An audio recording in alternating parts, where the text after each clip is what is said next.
Hello बच्चों, आज हम लोग पढ़ने वाले हैं Faraday's law of electrolysis. Faraday's law of electrolysis, आइए हम लोग इसमें समझते हैं।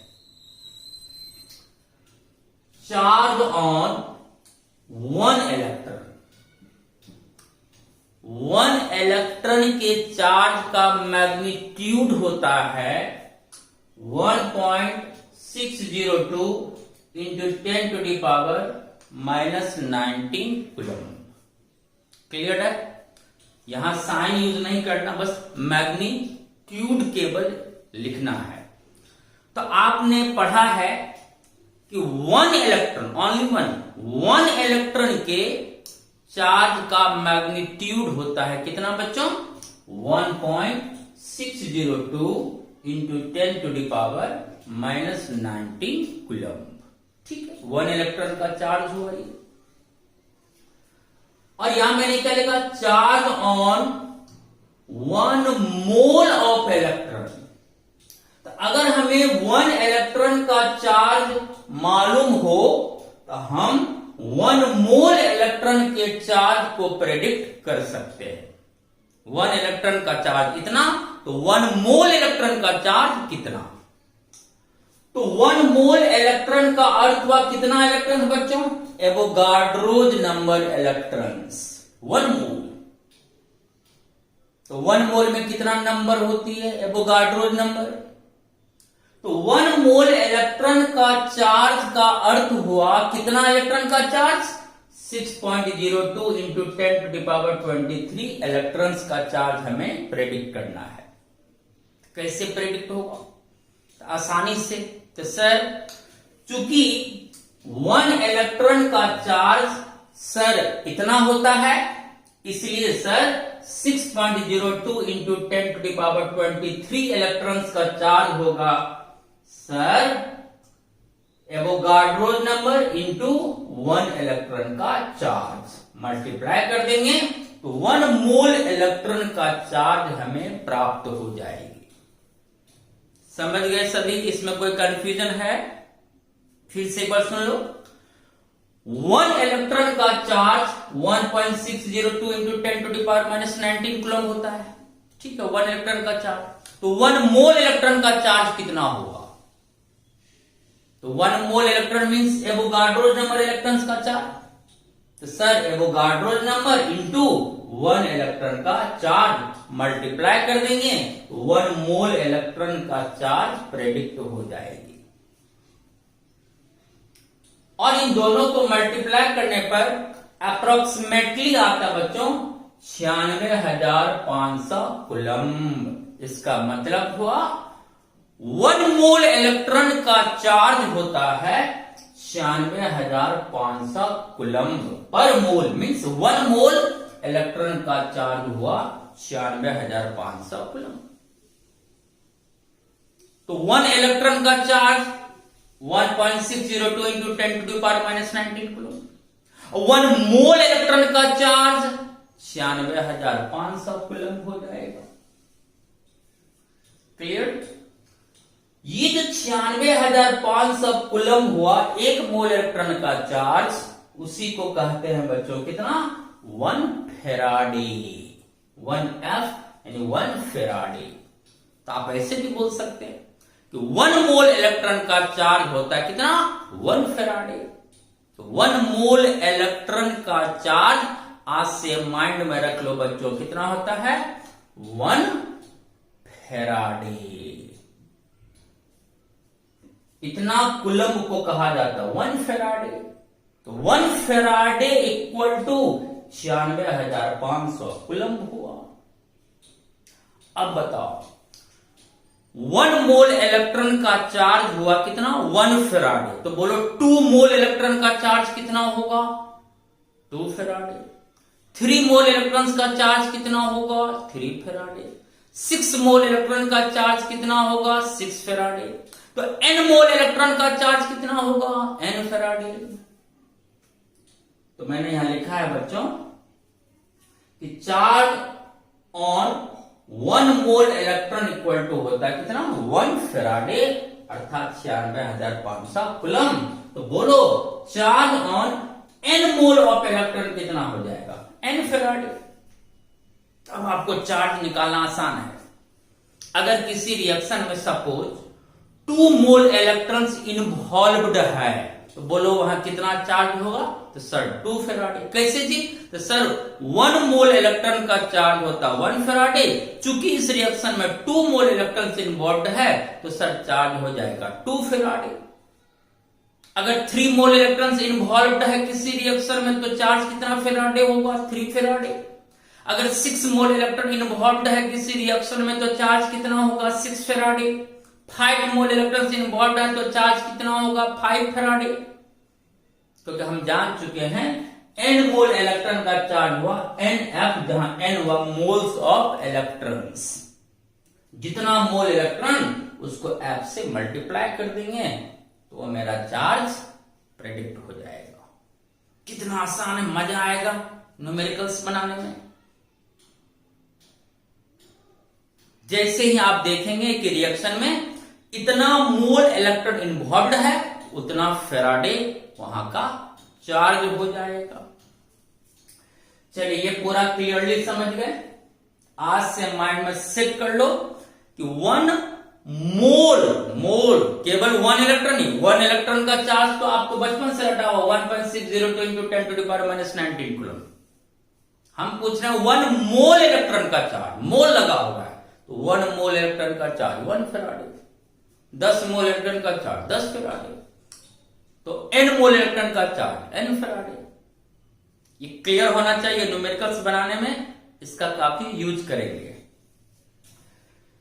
चलिए ये बेसिक ज्ञान था, मैंने आपको दे दी क्योंकि फेराडे लॉ के न्यूमेरिकल्स में इसका काफी यूज होती है, इसका काफी हम प्रयोग करने वाले हैं।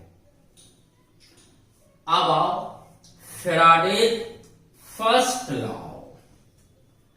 2 लॉज पढ़नी है फेराडे की, फेराडे फर्स्ट लॉ और फेराडे सेकंड लॉ। अभी हम लोग पढ़ेंगे बच्चों फेराडे फर्स्ट लॉ। इससे पहले आपने इस इलेक्ट्रोलाइटिक सेल को कई दफा देखा है। 2 इलेक्ट्रोड्स जो बैटरी से कनेक्ट है और इस सॉल्यूशन में क्या है बच्चों इलेक्ट्रोलाइट्स।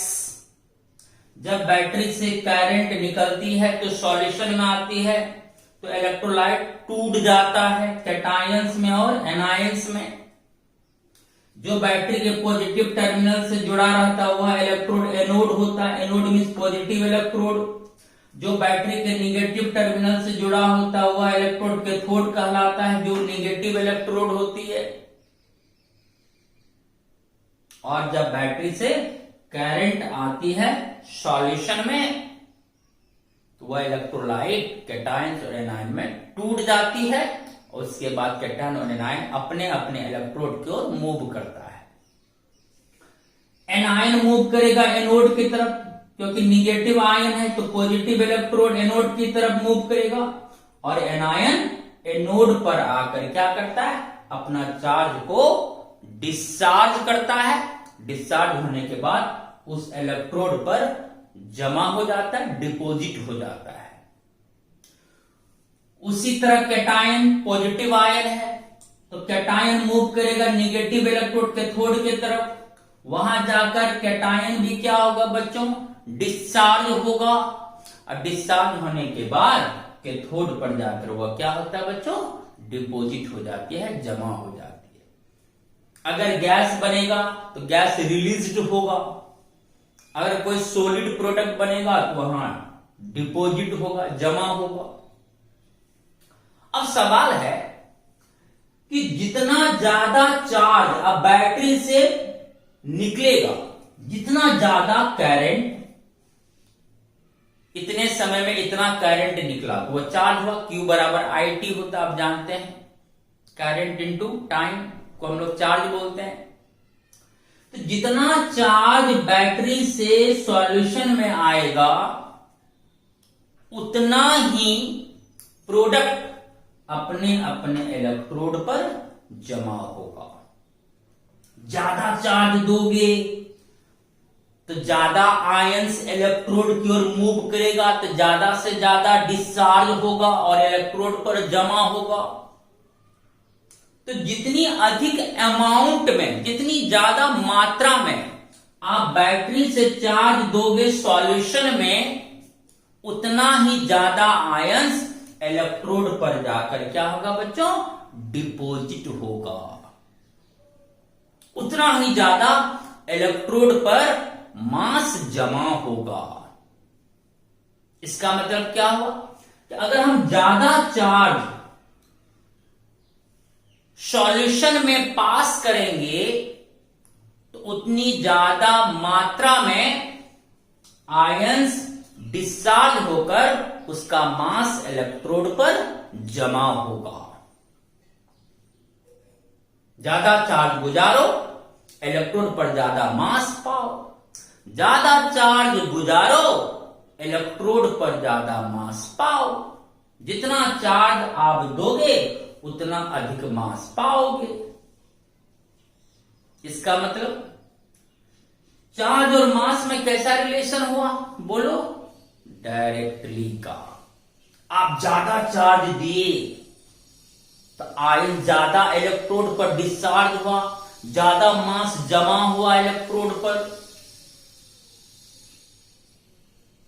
इसका मतलब कि मास जो जमा होता है इलेक्ट्रोड पर वो डायरेक्टली प्रोपोर्शनल टू है किसका बच्चों, अमाउंट ऑफ चार्ज का। यही है फैराडेज फर्स्ट लॉ। यही कहा उन्होंने कि मास of the substance deposited, electrode पर जो पदार्थ का मास जमा होता है वह डायरेक्टली प्रोपोर्शनल टू होता है अमाउंट ऑफ चार्ज का। यानी हम अगर ज्यादा मास पाना चाहें तो आप ज्यादा चार्ज इस सॉल्यूशन से गुजारिए।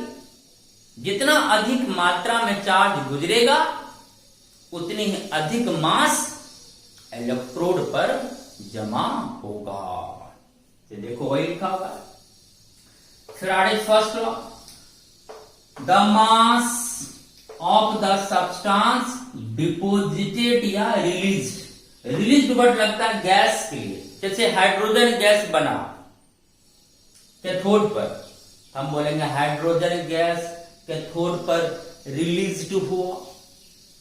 अगर कोई सॉलिड प्रोडक्ट जमा होता है हम लोग वहां बोलते हैं डिपोजिट हुआ। इसलिए मैंने यहां दोनों वर्ड यूज करा, गैस के लिए रिलीज और सॉलिड प्रोडक्ट के लिए deposit. The mass of the substance deposited या released at a particular electrode during electrolysis। Electrolysis क्रिया के दौरान, अर्थात जब बैटरी से चार्ज निकलेगा वो सॉल्यूशन में आएगा तो इलेक्ट्रोलाइट जो सॉल्यूशन में हुआ कैटायन और एनायन में टूटेगा और कैटायन और एनायन अपने अपने इलेक्ट्रोड की ओर मूव करेगा, वहां जाकर डिस्चार्ज होगा और उस इलेक्ट्रोड पर जमा हो जाएगा। So the mass of the substance deposited या released at a particular electrode during electrolysis is directly proportional to the amount of charge passed into the electrolyte। कहता कि पदार्थ का जो मास इलेक्ट्रोड पर जमा होगा वो अमाउंट ऑफ चार्ज का डायरेक्टली प्रोपोर्शनल टू होगा। जितना ज्यादा चार्ज इलेक्ट्रोलाइट से गुजरेगा या सॉल्यूशन से भी गुजरेगा, ऐसे भी बोल सकते हैं क्योंकि सॉल्यूशन में ही इलेक्ट्रोलाइट होता है। तो जितना चार्ज आप इलेक्ट्रोलाइट से गुजारेंगे उतना ही मास इलेक्ट्रोड पर क्या होगा बच्चों, जमा होगा या रिलीज होगा।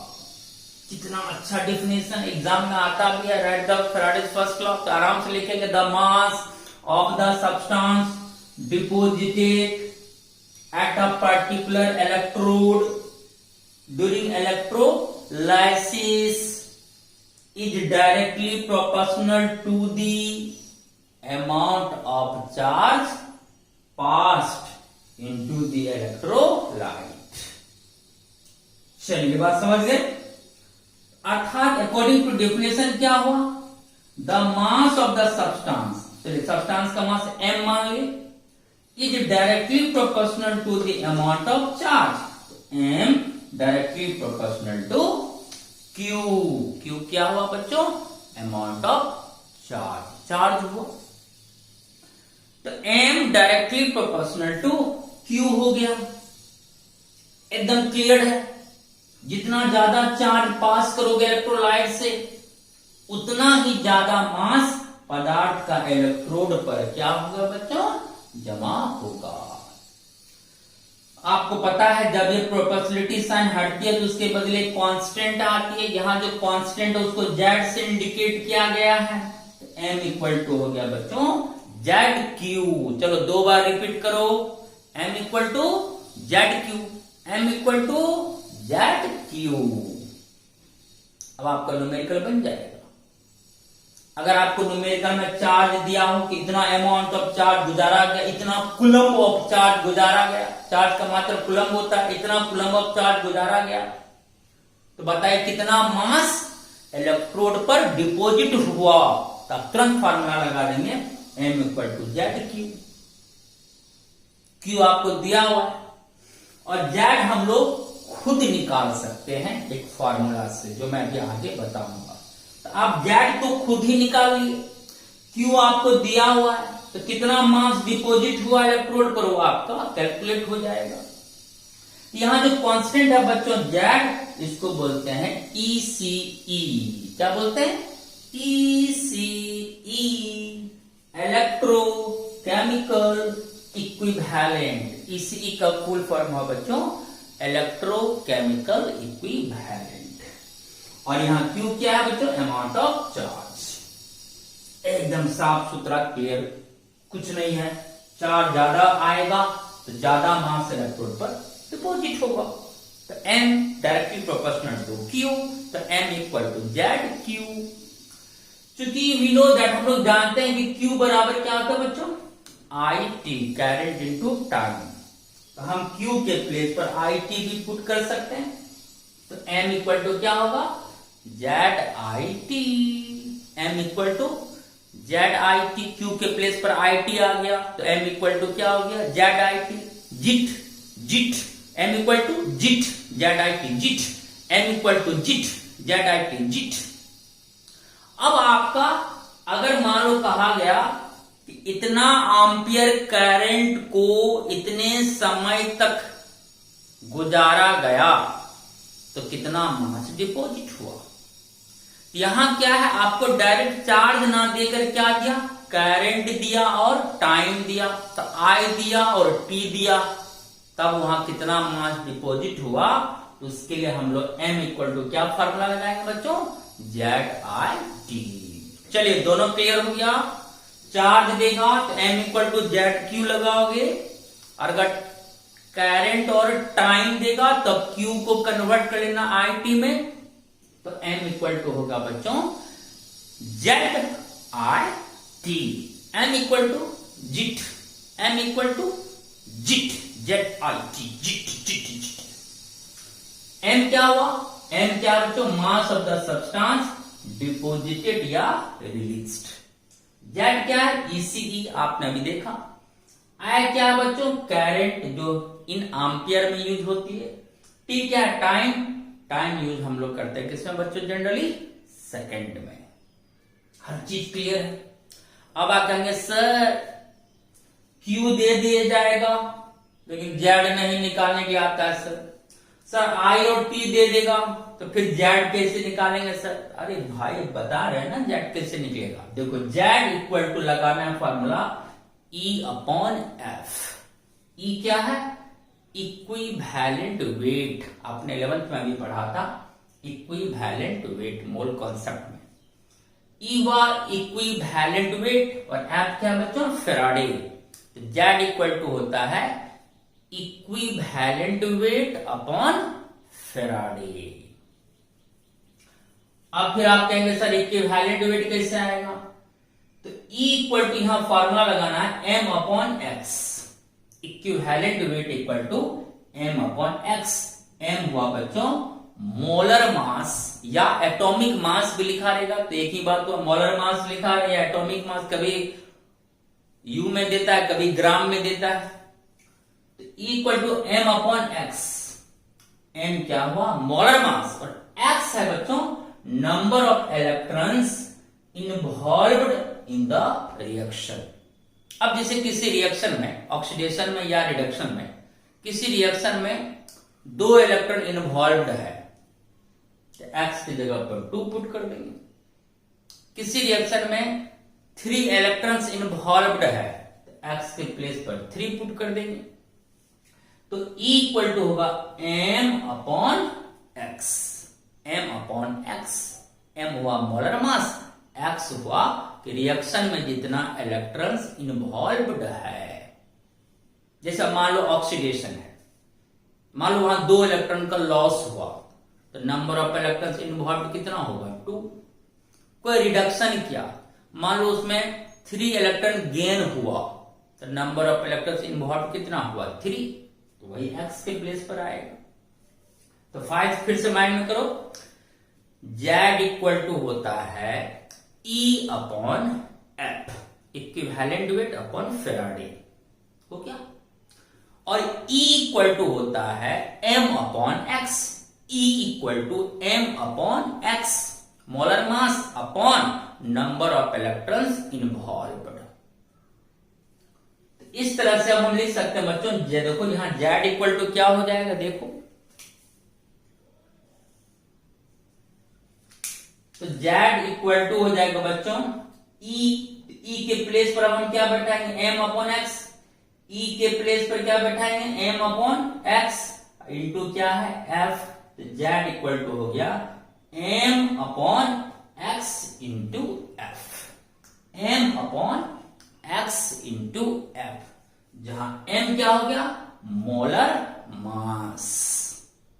ठीक, X क्या है? Number of electrons involved in the reaction, और F क्या है? फेराडे, अर्थात 96,500 कूलम।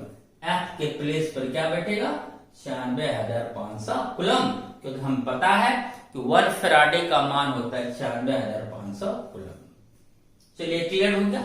अब फॉर्मूला में जैसे बनाएंगे हम, जैसे कोई सवाल बना रहे हैं, फॉर्मूला लगाए M equal to Z I T. ठीक है, I मालूम, T मालूम, Z नहीं मालूम, तो चलिए Z का लगाते हैं। Z equal to E upon F। E equal to होता है M upon X into F. M upon X into F, जहां M क्या है? Molar mass. जैसे कॉपर डिपोजिट हुआ, कॉपर का मोलर मास। एल्युमिनियम डिपोजिट हुआ, एल्युमिनियम का मोलर मास। जो डिपॉजिट होगा उसका मोलर मास यूज करेंगे M अपॉन एक्स। अब देखेंगे कि रिएक्शन में कितना इलेक्ट्रॉन्स इन्वॉल्व्ड है, तो एक्स के प्लेस पर इंटू एफ के प्लेस पर 96,500 कूलम। चलिए यहां तक क्लियर हो गया। ECE को डिफाइन करते हैं इलेक्ट्रोकेमिकल इक्विवेलेंट, अर्थात Z को। ECE क्या है? कभी कभी पूछ देता है 2 मार्क्स में। डिफाइन ECE इलेक्ट्रोकेमिकल इक्विवेलेंट, ये लिखेंगे। It is the amount of the substance, ये पदार्थ की क्या है बच्चों? मात्रा है। When 1 ampere of current is passed for 1 second, यानी 1 एम्पियर करंट को अगर आप 1 सेकेंड तक इस सॉल्यूशन से गुजारे, सपोज करो कि इससे 1 एम्पियर करंट आया सॉल्यूशन में, बैटरी से 1 एम्पियर करंट निकला, आ गया सॉल्यूशन में, और 1 एम्पियर करंट को हमने सॉल्यूशन से गुजारा कितने समय तक? 1 सेकेंड तक। तो 1 एम्पियर करंट को जब हम 1 सेकेंड तक इस सॉल्यूशन से गुजारेंगे, इतने एम्पियर करंट के गुजरने से जितना मास इलेक्ट्रोड पर पदार्थ का जमा होगा, वही उसका कहलाएगा बच्चों ECE। अगर सपोज करो किसी प्रोडक्ट का, किसी पदार्थ का ECE जानना हो, तो आप क्या करेंगे? 1 एम्पियर करंट को 1 सेकेंड तक पास करेंगे। ठीक, 1 एम्पियर करंट को 1 सेकेंड तक आप गुजारेंगे। इतने समय में या इतने करंट के गुजरने पर जितना मास इलेक्ट्रोड पर आकर जमा होगा, डिपॉजिट होगा, वही उसका कहलाएगा बच्चों ECE। It is the amount. जैसे हमको मान लो इसमें कॉपर सल्फेट है, ठीक, तो कॉपर मूव करके गया, कॉपर कैटायन होता है, कैथोड पर गया, हमको उसका ECE जानना है कि कॉपर का इलेक्ट्रोकेमिकल इक्विवेलेंट कितना होता है। हम क्या करेंगे, 1 सेकेंड तक 1 एम्पीयर करंट को इस इलेक्ट्रोलाइट से पास करेंगे, ठीक। इस दौरान कॉपर का जितना मास इलेक्ट्रोड पर जाकर जमा होगा, वही मास उस कॉपर का कहलाएगा बच्चों ECE।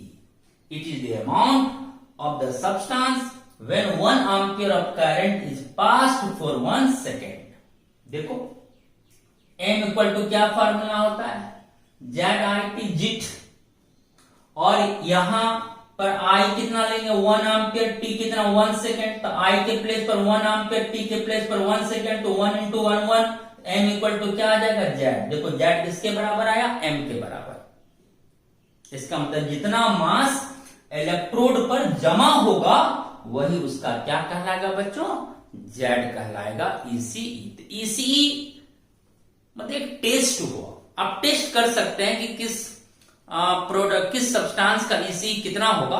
तो बस आपको 1 सेकेंड तक 1 एम्पीयर करंट को इस सॉल्यूशन में गुजारना है।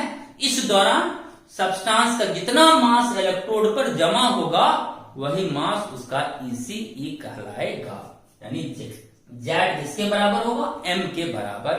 तो जितना मास डिपॉजिट होगा, वही उसका क्या कहलाएगा बच्चों, Z।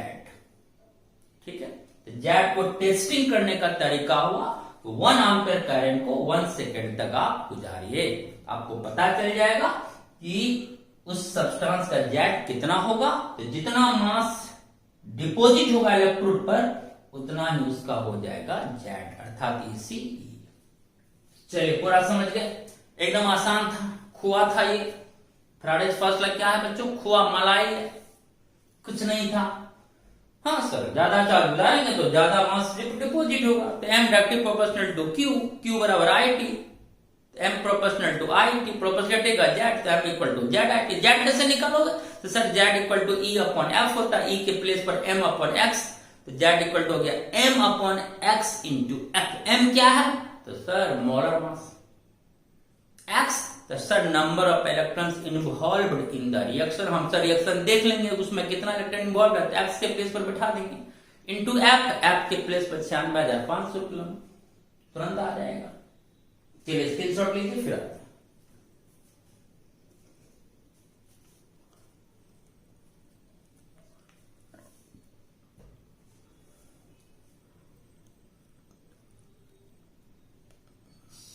अब हम लोग आते हैं बच्चों फैराडेज सेकेंड लॉ में। आइए देखते हैं इनका स्टेटमेंट क्या है। Faraday's second law, when equal charge is passed through two different electrolytes connected in series, the mass of the substance deposited at electrode is proportional to their equivalent weight। इन्होंने क्या कहा,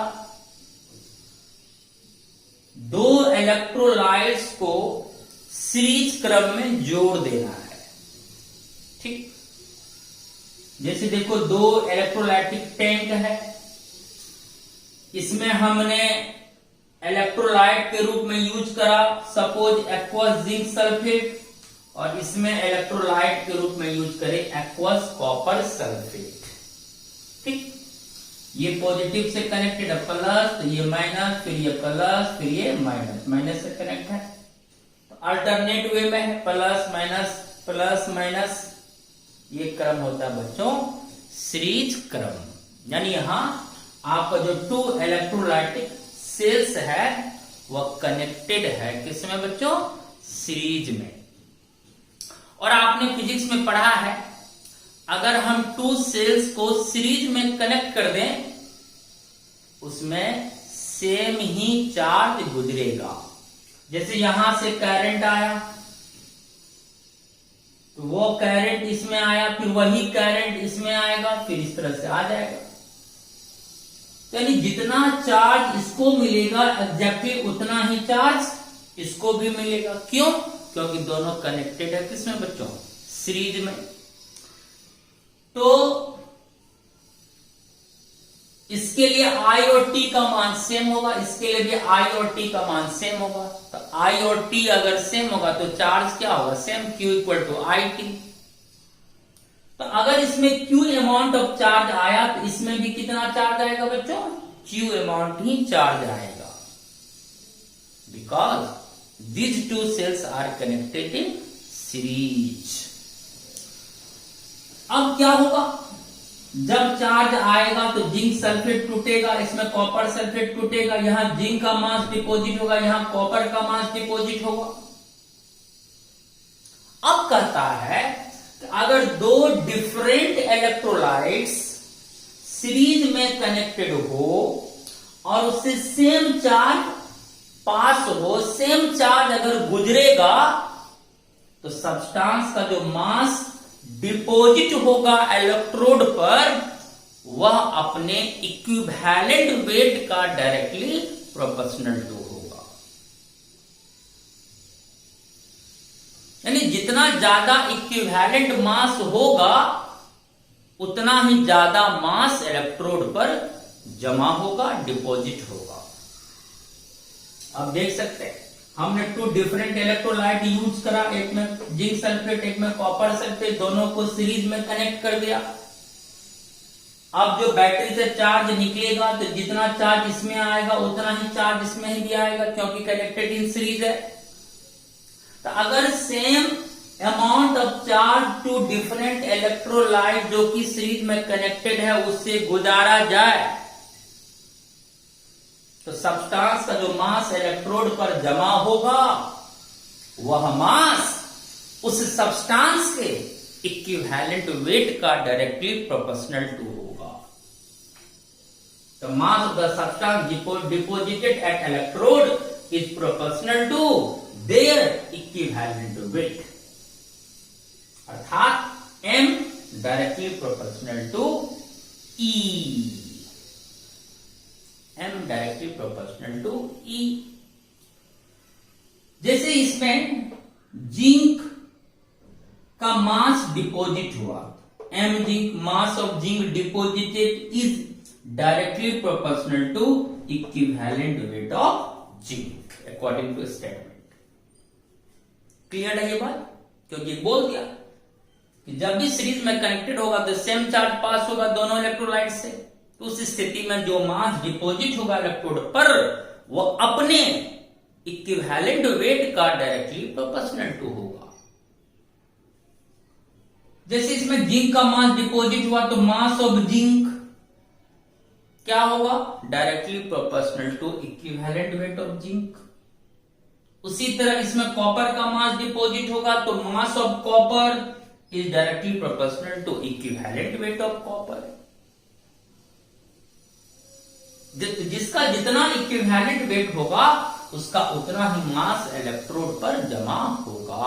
यानी कितना मास जमा होगा ये डिपेंड करेगा बच्चों सब्सटेंस के इक्विवेलेंट वेट पर।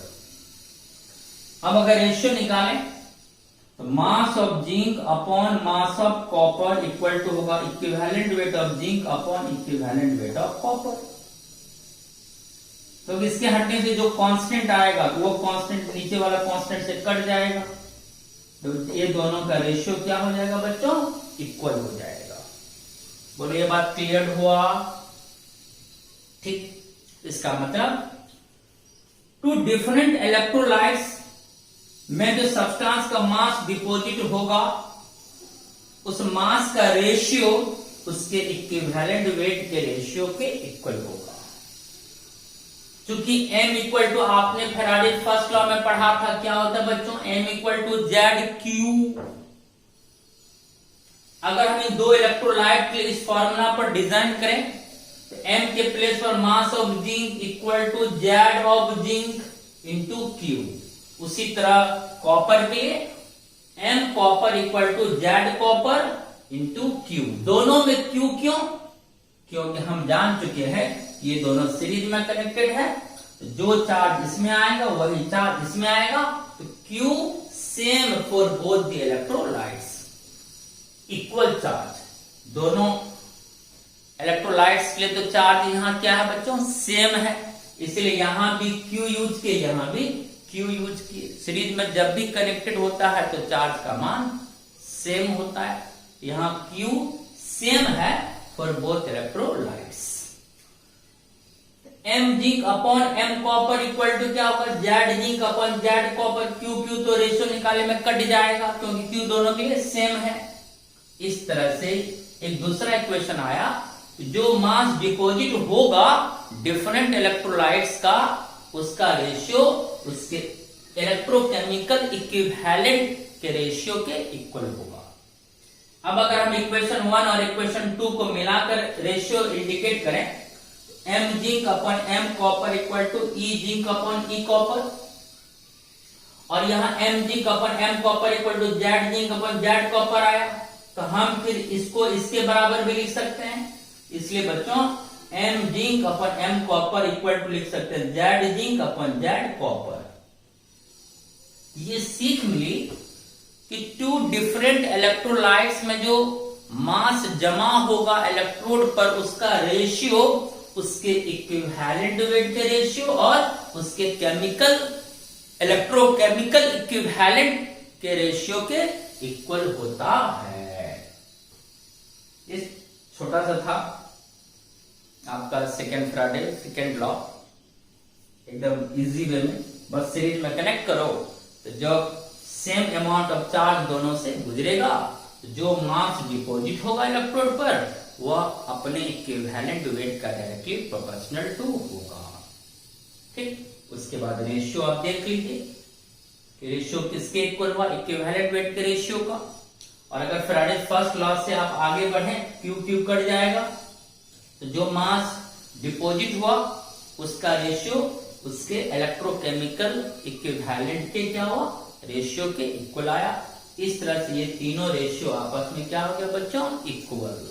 इसी को हम जनरल वे में ऐसे लिखेंगे, टू डिफरेंट इलेक्ट्रोलाइट की एक का मास m1 मान लेंगे, एक का m2, तो m1 upon m2 equal to E1 upon E2 equal to Z1 upon Z2। ये आपका जनरल इक्वेशन आया फैराडे सेकेंड लॉ का। चलिए समझ गए, जल्दी से स्क्रीनशॉट लीजिए फिर हम आते हैं।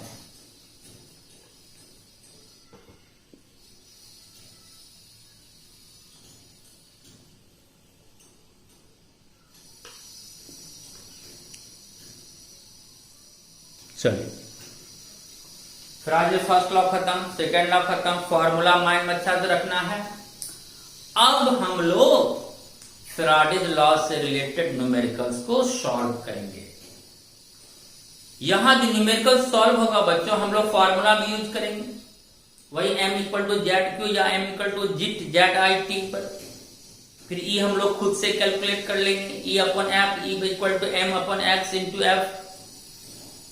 लेकिन बिना फॉर्मूला का भी हम फैराडेज लॉ के न्यूमेरिकल को सॉल्व कर सकते हैं यूनिटरी मेथड से, यानी चूंकि और इसलिए से, सिंस एंड देयरफॉर से। जिसको जो अच्छा लगे वो टेक्निक आप यूज कर सकते हैं।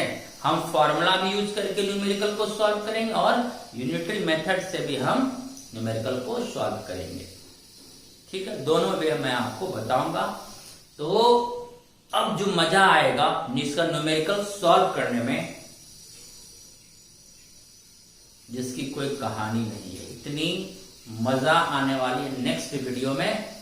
क्योंकि हम लोग फैराडेज लॉ तो देख लिए, फर्स्ट लॉ भी देख लिए, सेकंड लॉ भी देख लिए। एग्जाम में आएगा right the Faraday's first law second law, तो आराम से आप लिख सकते हैं, समझ गए, खुद से फिगर बना के भी दिखा सकते हैं।